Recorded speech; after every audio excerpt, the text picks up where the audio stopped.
जय हिंद मेरे प्यारे भाइयों। मैं सुशील तोमर एक बार फिर से हाजिर हो गया हूं आपके सामने एक नई क्लास के साथ। मेरे दोस्तों, मैं एक मैथ की नई स्टार्टिंग करना चाह रहा हूं आज से, जो कि नंबर सिस्टम के साथ। मेरे नंबर सिस्टम नंबरों का सिस्टम मैं बोल देता हूं, मेरे भाई से कहते हैं हम नंबरों का सिस्टम। नंबरों का सिस्टम का मतलब हो गया मेरा कि नंबर मैं देखता हूं सबसे पहले नंबर होता क्या है मेरा। तो सबसे पहले मेरा नंबर होता है, मैं कहता हूं natural number. Natural number natural number को कह देता हूं मैं प्राकृतिक संख्या।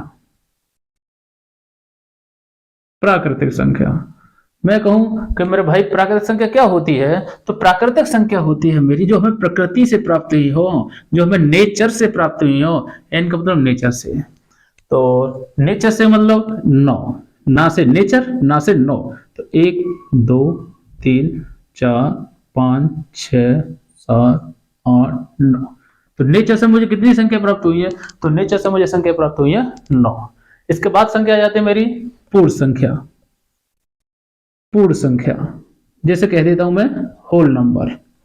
पूर्ण संख्या इसे क्या बोल देता हूं मैं, होल नंबर। अब होल नंबर मेरा होता क्या है, अगर मैं इनमें जीरो इंक्लूड कर दूं,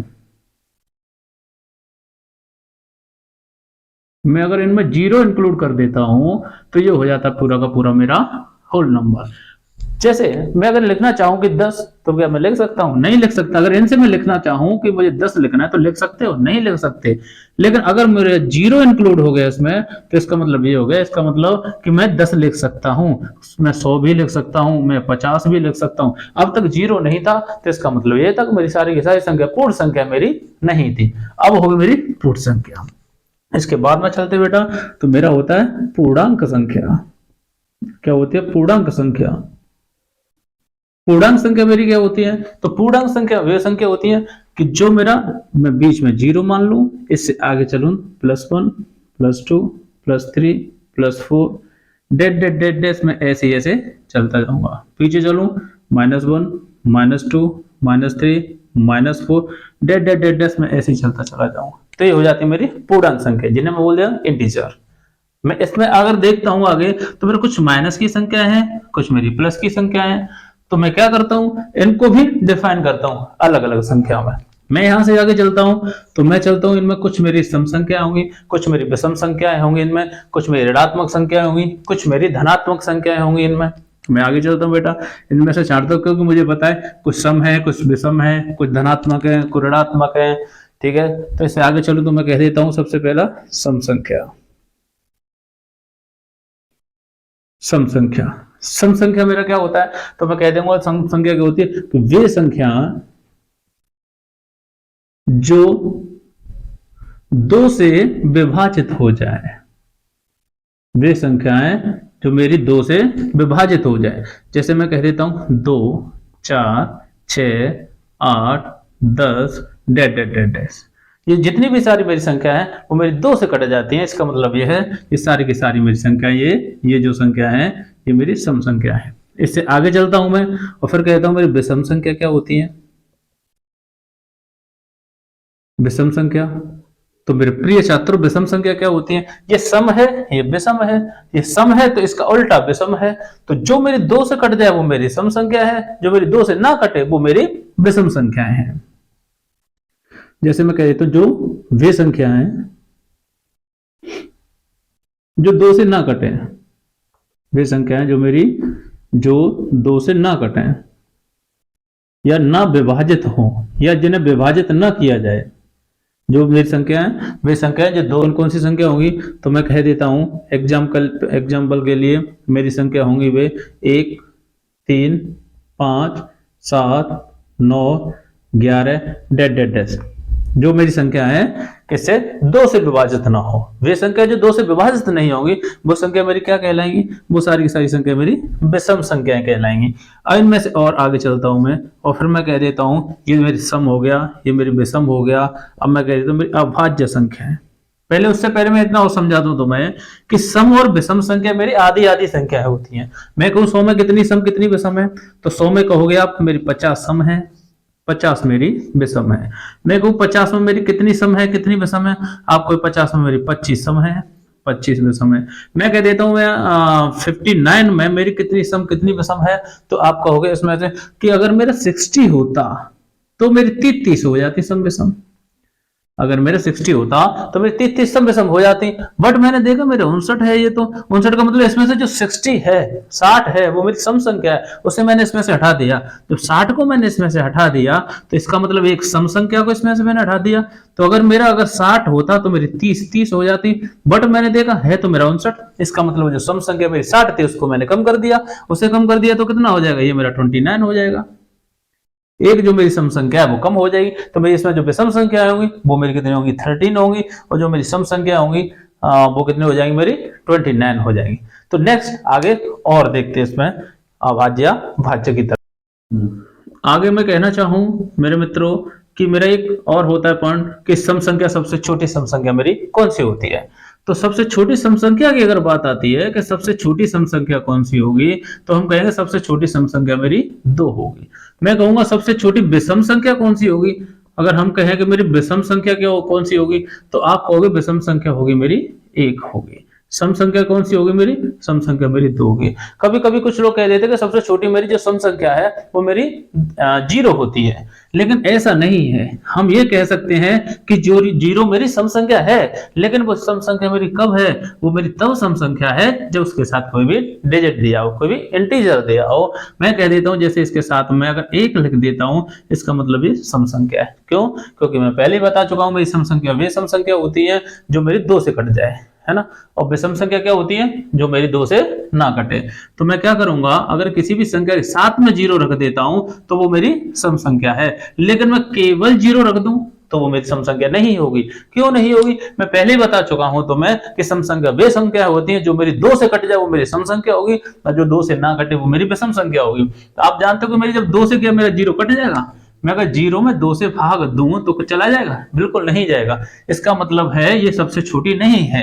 मैं कब इसको कह सकता हूं, इसके साथ में कोई भी डिजिट रखता हूं, जैसे मैंने 1 रख दिया और इसको मैं डिवाइड करूंगा तो ये 5 बार कट जाएगा। इसका मतलब क्या हुआ, इसका मतलब कि 0 मेरी सम संख्या तो है लेकिन सबसे छोटी सम संख्या मेरी नहीं है। तो सबसे छोटी सम संख्या कौन सी होगी, मेरी 2 होगी। सबसे छोटी विषम संख्या मेरी कौन सी होगी, तो सबसे छोटी मेरी विषम संख्या 1 हो जाएगी। अगर इससे तो आगे है मेरी अब अभाज्य संख्या। अभाज्य संख्या, अभाज्य संख्या मेरी क्या होती है, तो आप जानते हो जैसा कि मित्रों अभाज्य संख्या अब मेरा नेगेटिव सेंस देता है, और मेरा नेगेटिव सेंस देगा। और भाज्य का मतलब होता है डिविजिबल, भाज्य का मतलब होता है मेरा डिविजिबल। डिविजिबल का मतलब होता है नेगेटिव का मतलब जो ना, और डिविजिबल का मतलब हो गया भाज्य। जो मेरी संख्या किसी से भाज्य ही ना हो वो हो जाएगी मेरी अभाज्य संख्या। कहने का मतलब यह है जिसमें किसी का भी भाग ना जाए वो हो जाएगी मेरी अभाज्य संख्या। तो मैं कहना चाहूंगा ऐसी कौन सी संख्या है, तो हम कहते हैं ऐसी मेरी संख्या जो इसमें किसी से भी भाग ना जाए। लेकिन एक बात और जोड़ना चाहूं तो वो खुद का तो चला जाए, अदरवाइज किसी का ना जाए। तो मैं ये कहना चाहूँ खुद का तो हर एक संख्या में भाग चला जाता है, या मैं कहूँ एक का तो हर एक संख्या में भाग चला जाता है। तो ये मेंशन नहीं करता, हमें ये मेंशन करता है। कहने का मैं डायरेक्ट मैं कहना चाहूँ कि जो किसी से ना कटे वो मेरी अभाज्य संख्या है। जैसे मैं कह देता हूं मेरी संख्या है 2, 3, 5, 7, 11, डेड डेड डेड डेड, ये जो सारी संख्या है वो मेरी क्या है, अभाज्य संख्या है। एक और इसमें मैं नोट करना चाहूं कि इसमें मैं कहना चाहूं कि अभाज्य संख्या में किस तरीके से और डिफाइन कर सकता हूं। तो याद रखना है तुम्हें, अभाज्य संख्या में केवल 2 को छोड़कर बाकी सारी अभाज्य संख्याएं विषम संख्या होती है, केवल 2 को छोड़कर। तो मैं ये लिख सकता हूं केवल 2 को छोड़कर सभी अभाज्य संख्या, जितनी भी मेरी अभाज्य संख्या हैं वह विषम संख्या होती है, वह विषम संख्या होती है। जितनी भी सारी की सारी है वो सारी मेरी अभाज्य संख्या होंगी, वो सारी की सारी मेरी विषम संख्या होंगी। केवल किसको छोड़ दूं, 2 को। अकेला ही अपवाद है, अकेला 2 को छोड़ दें तो सारी की सारी संख्या मेरी कैसी आ जाएंगी, विषम संख्या हो जाएंगी। लेकिन मैं क्या कह सकता हूं, सारी की सारी यानी सभी सारी विषम संख्या, सारी जो विषम संख्या है वह अभाज्य संख्या नहीं होती। सारी विषम संख्या मेरी अभाज्य संख्या नहीं होती हैं। अच्छा, क्यों नहीं होती हैं? जितनी भी सारी मेरी जो अभाज्य संख्या वो मेरी विषम संख्या, सारी की सारी विषम संख्या मेरी अभाज्य संख्या नहीं होती, किंतु मेरी सारी की सारी जो अभाज्य संख्या है वो मेरी विषम संख्या होती है। कैसे? मैं अगर यहां ले लेता हूं एग्जांपल के लिए कि अगर मैं कहूं कि 3, 5, 7, 9, 11 और हम कहें तुम्हारा 13, 15 डेड डेड डेड, ये सारी की सारी मेरा क्या है, 2 को मैं छोड़ दूं या 3 से स्टार्ट करूं या और 1 से स्टार्ट करूं, ये सारी की सारी मेरी जो संख्या है वो सारी की सारी संख्या मेरी विषम संख्या है कि नहीं? बिल्कुल है, मेरी विषम संख्या है सारी की सारी। लेकिन मैं देखता हूं इसमें कि मेरी जो अभाज्य संख्या क्या थी, जो किसी से ना कटे। बट तुमने देखा कि यहाँ मेरा जो 9 था वो किसी से मेरा कट रहा है, या 15 था वो भी मेरा किसी से कट रहा है, तो इसका मतलब ये तो कट रही है। लेकिन हमने बोला वो अभाज्य संख्याएं होती है जो किसी से कटे ही ना, तो इसका मतलब ये होगा ये कट रही है, तो मेरी जो 9 है वो अभाज्य नहीं होगी, 15 है वो मेरी अभाज्य नहीं होगी। तो इससे हमें यह साबित हो गया, प्रूफ हो गया कि सारी की सारी विषम संख्या अभाज्य संख्या नहीं होती है, किंतु मेरी जो अभाज्य संख्या है 2 को छोड़ दिया जाए तो सारी की सारी मेरी अभाज्य संख्या है वो मेरी विषम संख्याएं होती हैं। अब मैं नेक्स्ट आगे और चलता हूं, तो मेरा है फिर भाज्य संख्या। भाज्य को कराने से पहले इतना और बता दूं आपको कि जो मेरी भाज्य अभाज्य संख्या है, मैं कहना चाहूं कि एग्जाम्पल के लिए मैं आपसे कहूं कि 100 में कितनी मेरी अभाज्य संख्या होती है, तो 100 में मेरी अभाज्य संख्या होती है 25। मैं कहूं 50 में मेरी कितनी अभाज्य संख्या होती है, तो 50 में मेरी अभाज्य संख्या होती है 15। 50 में मेरी जो अभाज्य संख्या होती है वो होती है मेरी 15। अगर मैं चलता हूं भाज्य संख्या की तरफ, नेक्स्ट है मेरा भाज्य संख्या।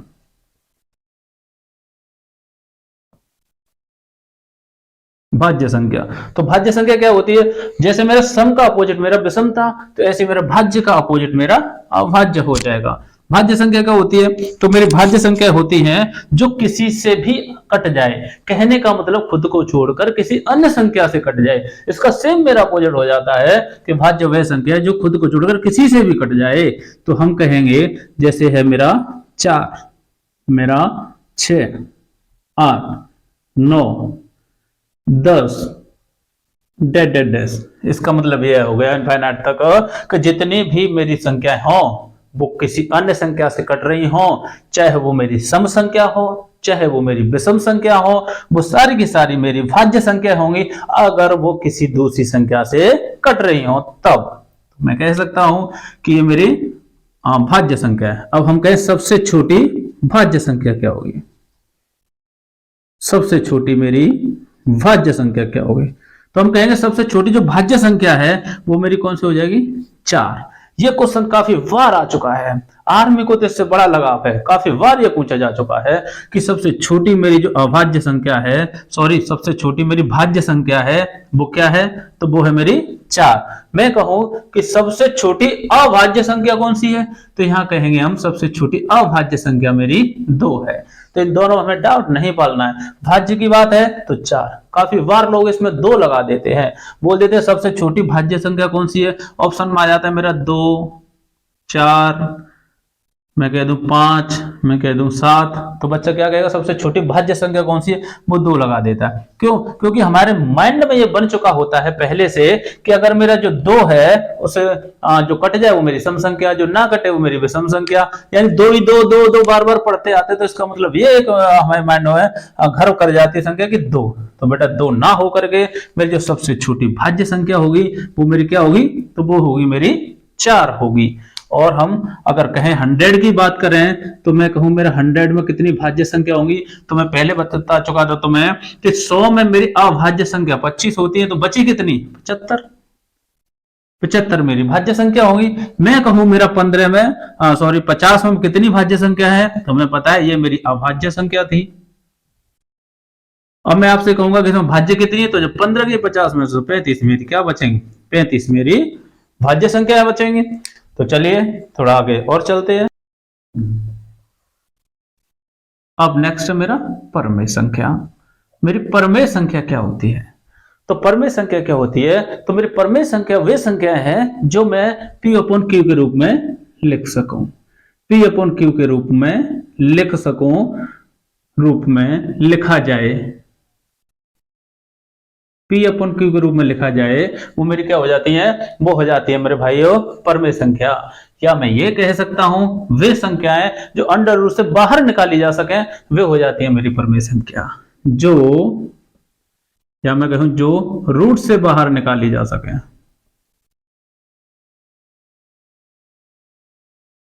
बाहर निकाली जा सके तो वो हो जाती है मेरी परमेय संख्या,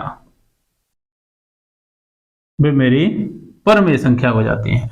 जैसे हम कह रहे हैं कि मेरी संख्या अंडर रूट 4, तो बेटा ये मेरी अंडर रूट से बाहर निकाली जा सकती है, मैं इसको 2 लिख सकता हूं। मैं लिख सकता हूं अंडर रूट 9, ये मेरे रूट से बाहर निकाली जा सकती है, और मैं इसको 3 लिख सकता हूं। इसका मतलब ये है कि ये मेरी भाज्य संख्या है। या मैं इसको ऐसे भी कह सकता हूं जो मेरा अपॉन में लिखी जाए, जैसे मैं कह दूं मेरी संख्या है 22/7, ये मेरी भाज्य संख्या है। मैं कह दूं, सॉरी भाज्य नहीं, परमेय संख्या है, मैं कह देता हूं मेरे 1/2, ये मेरी क्या है, मेरी परमेय संख्या है। अगर मैं आगे चलूं तो नेक्स्ट है मेरा अपरमेय संख्या। अपरमेय संख्या, जो भी मेरे कैंडिडेट इसमें ऐसे हों और जो आर्मी की तैयारी कर रहे हो, या एसएससी जीडी की तैयारी कर रहे हो, या आगे यूपी पुलिस की तैयारी करना चाह रहे हैं, वो इस वीडियो को एकदम बिल्कुल स्टार्टिंग से लास्ट तक देखें, इसको बिल्कुल भी स्किप ना करें। केवल उन लोगों के लिए बिल्कुल सफिशिएंट है ये, तो ये कभी इसमें गलती ना करें कि इसको छोड़ दें। मैं स्टार्टिंग से करा रहा हूं, यूपी पुलिस को हम टारगेट करते हुए करा रहे हैं इसको, या एनए की जो भर्ती चल रही है उसको टारगेट करते हुए चला रहे हैं। एक भी क्वेश्चन इससे स्किप नहीं होगा, बट यही इसको ध्यान से देखते रहें। मैं केवल वही क्वेश्चन, चुनिंदा क्वेश्चन कराऊंगा, या तो वो अब तक पूछे जा चुके हैं या आगे पूछे जा सकने की संभावना है, तो इसलिए बेटा इसको ध्यान से पढ़ते रहिए। तो मेरी परमेय संख्या क्या होती है, तो परमेय संख्या होती है मेरी, हम कह देते हैं जो